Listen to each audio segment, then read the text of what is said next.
No vídeo de hoje eu vou te mostrar na prática como avaliar o preço de um fundo imobiliário e nunca mais pagar acima do que ele realmente vale. Fala aí, meu nome é Gabriel Porto e por aqui toda semana conteúdo novo para te ajudar na sua caminhada rumo à liberdade financeira, conteúdo de finanças, organização e planejamento financeiro e principalmente fundos de investimento imobiliário. E se você quer sempre estar por dentro dos conteúdos aqui do canal, inscreva-se no canal, tá? Para que o YouTube vá te notificando sempre que novos conteúdos aparecerem por aqui. Deixe seu like, seu comentário ao final do vídeo também. No vídeo de hoje a gente vai falar sobre precificação, que de fato é uma das principais chaves na hora de você comprar ou não um fundo imobiliário, porque muitas vezes a gente tem de fato um fundo imobiliário que passou em todos os nossos critérios qualitativos, bons ativos, boa gestão, bom histórico, mas a gente se debate e fala, será se esse fundo imobiliário está caro ou está com preço bom de compra? E hoje eu vou te mostrar a maneira correta que não só eu, mas vários analistas utilizam para precificar um fundo imobiliário e chegar de fato a uma precificação real do que vale e do que não vale. Primeiro ponto, para a gente começar a nossa precificação. Muita gente, e eu quero quebrar um tabu aqui, que é a questão do P sobre VP, que é o preço sobre o valor patrimonial, que facilmente a gente encontra aí em qualquer site especializado de investimentos. Se simplesmente a gente chegar aqui no Google e digitar o código de um fundo imobiliário, por exemplo, MXRF11, aparece aqui para a gente o gráfico, o preço dele. Se a gente clicar em qualquer site desses especializados, Funds Explorer, FIS.com.br, Status Invest, uma das primeiras informações que vai aparecer para a gente é isso aqui, P sobre VP, que nada mais é que o preço sobre o valor patrimonial, o preço que o fundo está em mercado dividido pelo valor patrimonial. Cada fundo imobiliário já tem o seu valor patrimonial estipulado, que no caso do MXRF é R$10,06. E aí, uma questão que muita gente se pega é utilizar o PVP como um fator de precificação em mercado. Então, se o fundo imobiliário está com PVP de 1, ou seja, o preço de mercado dele é igual ao preço do valor patrimonial, o fundo está por uma precificação exata, correta. Se está abaixo, ou seja, o preço em mercado é menor do que o valor patrimonial, o fundo está descontado, e se está acima, o preço em mercado está acima do valor patrimonial, o fundo imobiliário já está caro. É correto utilizar o PVP ou não? A gente tem essa dúvida. O PVP é a maneira mais simples, mais básica que se tem de fazer uma precificação de fundos imobiliários. Dá para se utilizar o PVP em algumas situações, sim, em outras não.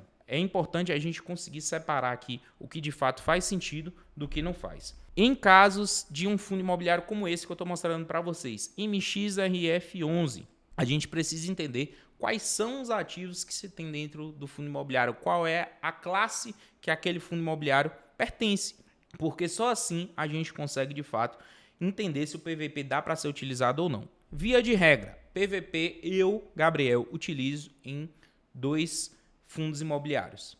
Fundo imobiliário de papel e fundo imobiliário de fundo.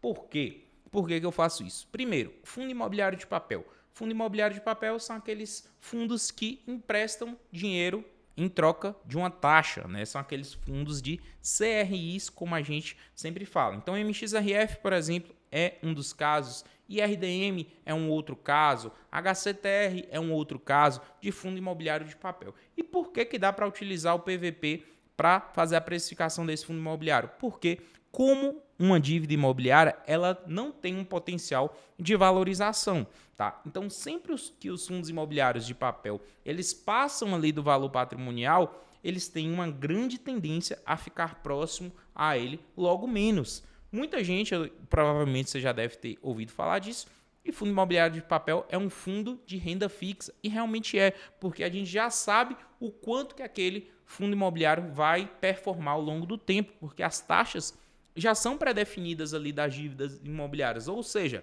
não faz o menor sentido você pagar acima do que vale de fato ali um fundo imobiliário de papel. Então, utilizar o valor patrimonial como referência para você precificar se um fundo de papel está acima, está no preço ou está abaixo do preço justo, faz total sentido, sim, tá? Mas lembre-se também que o valor patrimonial ele não é a única coisa que a gente utiliza. Então, dá para utilizar como base? Dá, mas não é uma coisa 100% exata.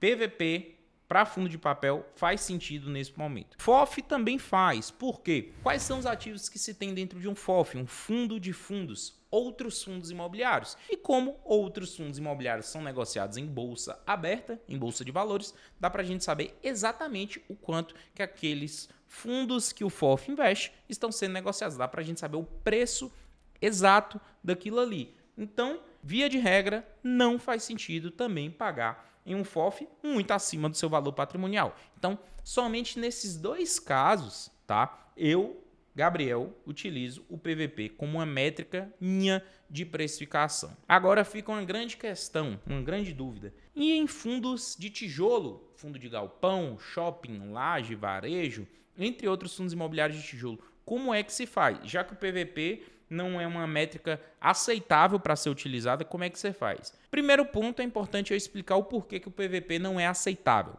O PVP não é aceitável porque no mundo real, tá? No mercado imobiliário real, o valor patrimonial nunca é levado em consideração na hora de ser fechado um negócio. Então, você nunca vai ver um fundo de galpão logístico comprando ou vendendo um imóvel em cima do seu valor patrimonial. Geralmente é acima, tá? Principalmente em bons imóveis localizados, é muito acima muitas vezes. Então a gente aceita de fato pagar muito acima do valor patrimonial de um bom fundo imobiliário de tijolo. Isso acontece, por exemplo, com a HGLG 11. Muita gente olha somente para o valor patrimonial e acha que o fundo imobiliário está caro por isso, e realmente não está. É preciso você ter uma técnica de avaliação, de precificação muito mais apurada. E por isso, hoje eu vou te mostrar uma das técnicas que eu gosto de utilizar e que muitos analistas utilizam para fazer a precificação correta de um fundo imobiliário de tijolo.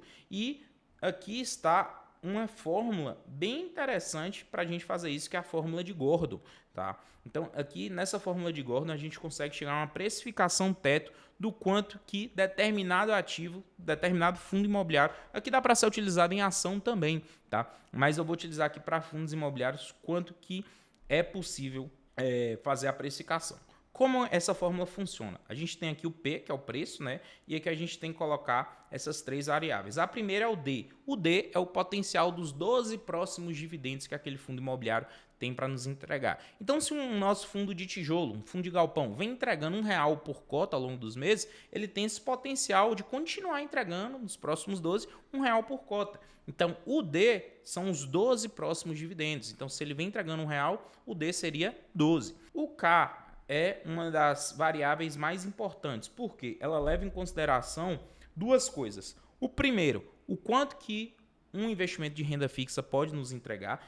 Por isso que eu estou com essa tabela aqui acima que eu tirei lá do site do Tesouro Direto, e aqui tem alguns investimentos do Tesouro para a gente poder avaliar, tá? Então, o K é o NTNB mais o risco. O NTNB é exatamente o quanto que uma renda fixa nos traz. O NTNB é um investimento de renda fixa de longo prazo, principalmente aí de longo prazo de 15, de 20, até de 30 anos. Por isso que eu peguei esses tesouros aqui com vencimentos mais longos, de 2030, 2040, 2050, para a gente ter uma avaliação bem exata. Mais um risco. E qual é o risco? Tá? O risco a gente leva em consideração aí um retorno de 2 a 5%, tá? Então, se eu tenho um fundo imobiliário ali de tijolo que tem um potencial de risco baixo, eu considero ele como 2%, tá? Um risco médio de 3 a 4% e um risco alto de em torno de 5%, tá? Então, a precificação via modelo de Gordon depende muito do avaliador. Tem pessoas que veem no HGLG, por exemplo, e eu sou um deles, um potencial de risco muito baixo por tudo que o fundo imobiliário representa em contrato, inquilino e gestão, tá? Já tem outros que preferem ter um perfil de risco um pouco maior, entre 3% e 4%, tá? E lógico que isso vai mudar na precificação ali também. Então, o K é somar o quanto que uma renda fixa nos traz, mais o prêmio de risco. É basicamente isso. E diminuir, subtrair pelo G. O G é o crescimento acima da inflação do dividendo. Então, se eu quero que o meu dividendo cresça 1% acima da inflação, meu G vai ser de 1. Se eu quero que simplesmente o meu dividendo ele seja reposto pela inflação, eu deixo o G como 0. Então, também é outro ponto que muda a precificação vai depender de avaliador para avaliador. Vou fazer aqui alguns exemplos para ficar mais claro na sua cabeça, se ainda ficou meio conturbado, e eu sei que no início, se for a primeira vez que você estiver tendo contato com essa fórmula, é de fato mais difícil de você entender, mas na hora que eu fizer aqui, na prática, você vai entender. Vamos lá pegar alguns exemplos reais, tá? Vou pegar aqui, por exemplo, o XPLG 11, que é um fundo imobiliário de galpão logístico, tá? Vou pegar aqui o potencial de rendimento que ele tem ao longo dos próximos 12 meses.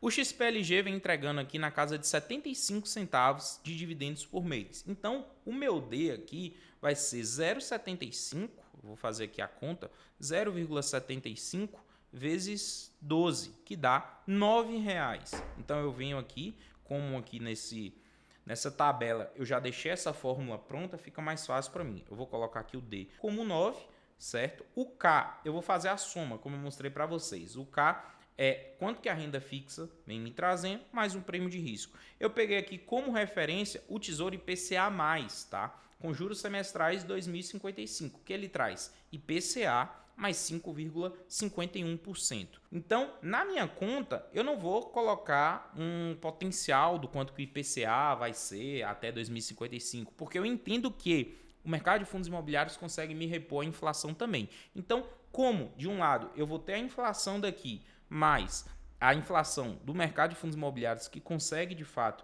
bater o IPCA ao longo do tempo, eu não preciso colocar isso na minha conta. Simples assim. Então, só vou pegar aqui o valor de 5,51, mais o prêmio de risco, que gira de 2% a 5%. Na minha concepção, o XPLG também, ele trabalha com prêmio de risco muito baixo, tá? Ele é um fundo imobiliário extremamente seguro, então de 2% a no máximo 3%. Vou começar aqui a fazer com prêmio de risco de 2% para vocês verem. Então vou somar 5,51 mais 2, 7,51. E vou levar em consideração o meu G aqui, que é o crescimento do dividendo acima da inflação como zero, para que o dividendo só acompanhe a inflação ao longo do tempo. Eu chego a uma precificação teto de R$ 119,84. Então, a partir dos critérios que eu trouxe aqui, o meu preço teto para a XPLG seria de R$ 119,84. Porém, se eu quero que meu dividendo suba 1% acima da inflação, o meu preço teto já cai aqui para R$ 118,84. Porém, se eu quero que o meu risco não seja de 2%, mas agora é de 3%, então aqui ficaria 8,51%. O meu preço teto para a XPLG seria de R$ 104,75. Então, tudo isso aqui depende, todo esse resultado depende, de fato, do avaliador. Depende muito de como ele enxerga o mercado, depende muito dos resultados que ele quer ter em mercado também. Vou fazer aqui de um outro fundo imobiliário para ficar ainda mais claro na cabeça de vocês. Agora eu vou pegar de um outro segmento, vou pegar do segmento de shopping center, XPML11, de fato um dos mais conhecidos em mercado. Vem trazendo aqui 81 centavos de dividendos aqui por mês. Se eu multiplicar 0,81 por 12, eu vou ter R$ 9,72. R$ 9,72. Eu considero também que o prêmio de risco para a XPML11 também é muito baixo. É um dos principais fundos do mercado. Vem há anos já trazendo resultados, então eu levo o prêmio de risco dele na base de 2 também. Então aqui ficaria 7,51, tá? E o G aqui eu vou deixar como 0 também. Meu preço teto aqui para XPML11 ficaria aqui em R$ 129,43, certo? Então, é um tipo de precificação que é feita de uma forma realmente muito justa, leva em consideração o quanto que uma renda fixa traz, mais um prêmio de risco por você deixar o seu dinheiro na bolsa de valores, certo? Então, é possível, através da fórmula de Gordon, chegar a precificações muito, mas muito boas, tá? Muito próximas de fato da realidade profissional, e isso é um trabalho que deve ser feito, uma precificação como essa, para todos os ativos que você tem na bolsa. Outro ponto que eu quero levar em consideração é que mudanças da taxa Selic, mudanças da inflação, do PIB, muitas vezes do dólar, interfere também na precificação de um fundo imobiliário, tá? E eu sei que é bem complicado você todo mês parar para fazer a precificação de um fundo imobiliário. Mostrei para vocês aqui uma maneira prática de ser utilizado, mas existem formas ainda mais exatas de se chegar a uma precificação, só que isso é feito por analista, por quem trabalha na área, por profissionais da área. Tem como eu ter acesso a tudo isso? E a resposta é sim. Dentro da minha comunidade Renda Vitalícia, você vai ter acesso a um grupo com alerta de preços. O que é esse alerta de preços? Nada mais é do que o preço teto de cada fundo imobiliário feito por um analista. Você vai ter uma lista com mais de 80 fundos imobiliários para você sempre analisar e ver se você pode ou não comprar com essa lista de preço teto, e não vai precisar ter todo esse trabalho de fazer fórmulas e muitas vezes até errar na precificação do seu fundo imobiliário. Então é muito simples e muito mais fácil. Todos os meses essa lista é atualizada para você e ela leva em consideração todas essas métricas de mercado. O link está na descrição aqui do vídeo. Clica e conheça a comunidade Renda Vitalícia. Até o próximo vídeo. Valeu!